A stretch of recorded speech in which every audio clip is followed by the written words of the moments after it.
Morning everybody. It's early, it's about 7:30 in the morning here in Thailand. The sun is right next to me, beating on me, but I'm in the hammock. Episode 16 of Broken, and this is going to be the last one of the series. It's going to be sort of an update of where the situation is now. And as I've mentioned before on this one, Martin will be joining us on some form of live stream over the next few weeks. So I've still got to get that all in place. There's still some things on the facts on this story that I haven't got all the details, but I've briefly spoke to him the last week or so, and we left it that he'd been lucky enough to get a council flat, an apartment, because he's over 50 and he now has a disability. Now, I've just been looking at the photos because I couldn't even remember which leg it was, but it looks like it was his left leg that he had injured. And I was just looking at all the gory photos, but they're too gory to go onto YouTube. He hadn't been to Thailand for well over a year. He'd been through loads of physio and the hospital. All the injury was around the knee. They'd even taken the kneecap out and done surgery and put it back in, and he could bend the leg a bit, but he still had lots of pain, constant pain in there, discomfort trying to sleep, trying to lie down. But he was in a position now where he could sit down and just bend the leg slightly, and it was no pain. So that was very good. He'd been speaking regularly to his daughter in Thailand, and also his kids and family in the UK. He'd now been given what they call disability benefit, which is a little bit more than you would get if you didn't have a job in the UK, and help with living expenses. So he'd got his apartment. Now, Martin is just one of those wonderful people that gives his whole life to kids and family and friends' kids and everyone.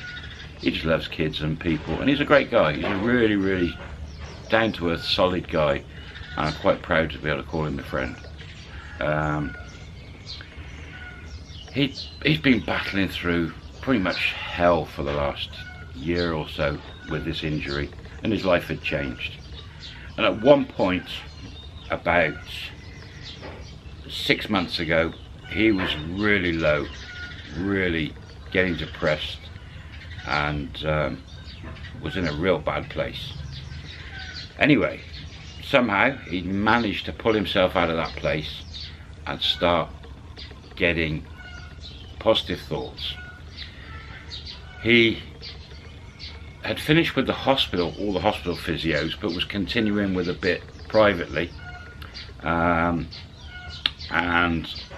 doing lots and lots of different exercises. Every physio that had given him different papers, he was trying everything. He was never going to be probably able to run again or walk without a stick, and in an ideal world, they'd probably better if they could cut the leg off and put a prosthetic leg on. Would give him, take the pain away and give him a bit more of a normal life. But that all costs a lot of money, and the hospital in the UK, the NHS, don't like doing that, and it's a lot of money. They won't do it. Now he's getting on a bit age-wise. He must be he must be 60 now, I think. I'll have to check on that one. You can ask him when you speak to him. He is not working. He's facing living in his apartment, a little bit of money, surviving. And that's not him, that's not Martin.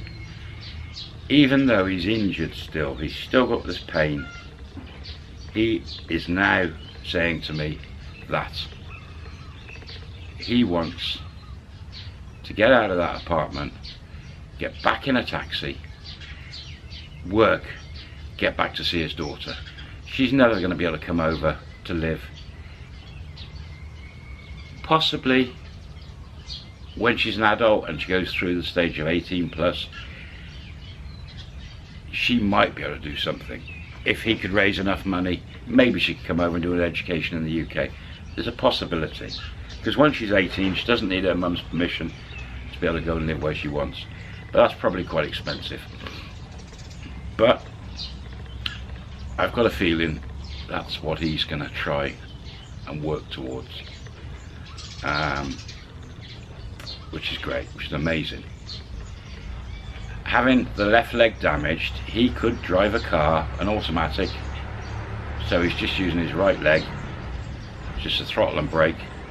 He could get his taxi license back. He could, with help, get that back. And it's not cheap, it's a couple of £1,000 to get through all those tests again. He could rent a car off one of our friends and he could get back to work. And knowing Martin, and he's got a lot of friends that have, will support him, this is what he wants, this is what he's starting to talk about. This is what he is now wanting to do. He might be able to get injections and things into the legs to take the pain away, but even if he can, but knowing him, it'll be full throttle. It'll be 18 hours a day again and work through the pain. I just know what he's like. And he'll just painkiller, work through. He right now wants to see his daughter here in Thailand. He's desperate to see her. His savings are gone. He had about £5,000 left. They've pretty much all gone. He's been sending money for the daughter to help her, and he's also been helping out a couple of other situations with his kids. So he's back at square one. He's a fighter, and I just admire him so much, and I'm so chuffed that he looks like he is gonna get back in a car, get working again. Now you're going to be limited as a taxi driver with that leg, getting in and out of the car, helping people put suitcases in the boot, etc. But people are pretty good customers, and I think with him hobbling out, if he tells them, you know, he's got a bad leg, they might put their own suitcase in the car, or he might get jobs where it's not suitcases, it's, you know, more chauffeuring work. We know enough people between us that should be able to give him work, and we know people that can rent him a car, the right sort of car. But right now he's not ready. He's still not got enough power in that leg. He's still in pain. He's still talking to the hospital. He's now talking to everyone about what his chances are, and everyone's positive because everyone wants to help him. He's just not in a great place financially right now to be able to get. He just needs to get some money together now to get through the taxi tests and all that. He's going to need to somehow borrow a few £1,000s to get through that. He's going to need a bit of help to get through it all, to get back into a car.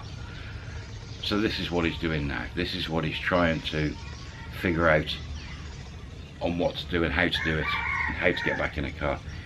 He's talking to his daughter in Thailand. She's over the moon that he's in less pain, and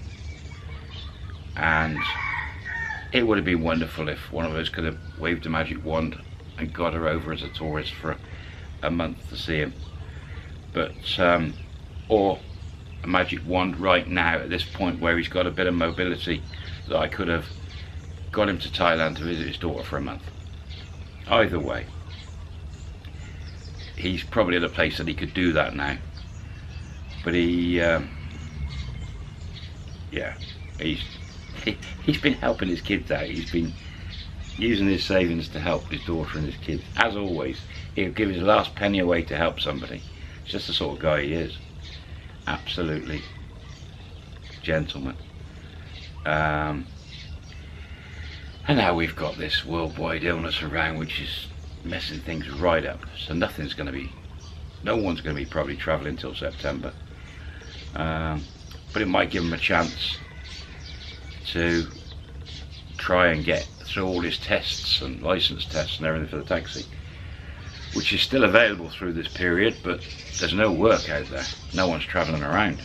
But it's a good time for him to take all the tests. So if he manages to scrape that money together, then that'll get him ready for the reboot of life for everyone later in the year. It's been a long old story, this one, and it's been quite sort of close to my heart. I've got dates wrong, I think I've got ages wrong and things along the way, but pretty much there. You can ask Martin when I get him on to chat. I think I'm going to do a separate live stream, probably on a Saturday evening. If I can get him, it's just figuring out his end, getting him on. But right now he's in a good place. He's in a good place mentally.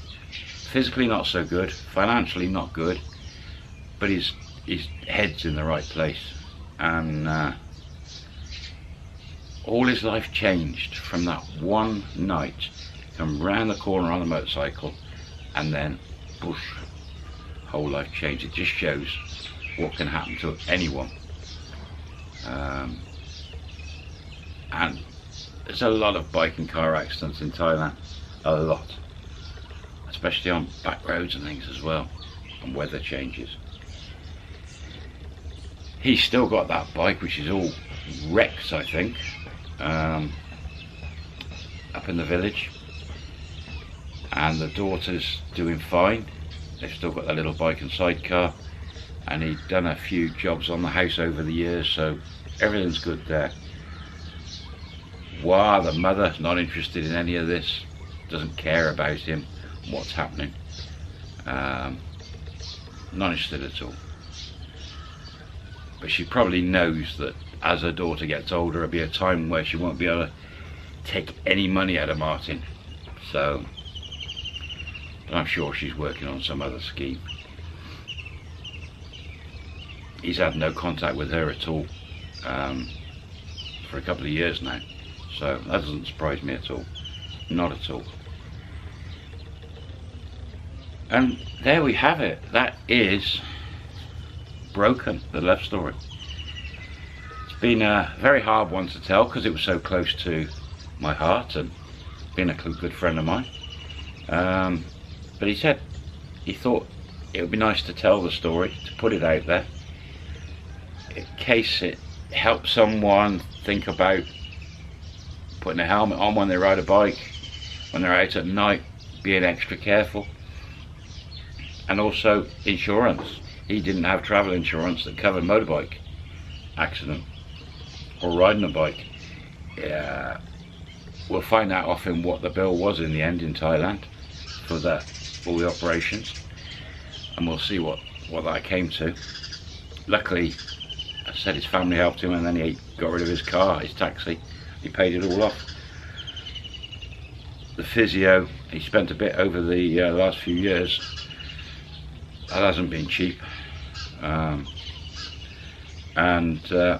have a feeling he went to a friend of ours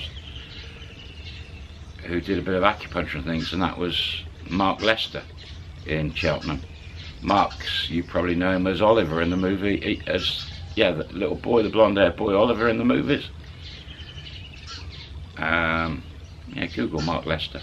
He's a good friend of ours, and I think he helped him out a bit as well. So, well done there, Mark. And I'm hoping one day I'm going to see Martin again, because I'm not intending going back to the UK. But it would be lovely if he came over here, got his daughter and came down and stayed with us. That would be wonderful. He hasn't been here for years. Years and years since he's been here. So, I just wish him all the best in the world getting through this. And if he can drive again, I know it's his love, driving the taxi.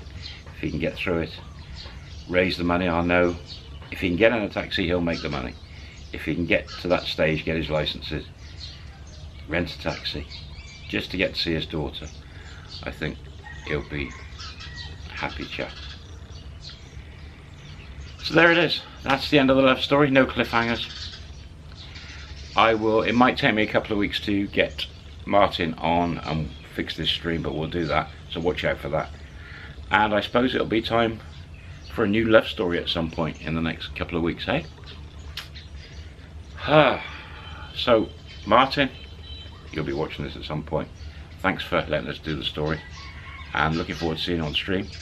Everyone, thank you so much for your well wishes for Martin and support, and I'll see you on the next video and story. Have a great day. I'm going to go and cut my hair and have a shave. I'm scruffy. I'll see you next time. Bye bye for now.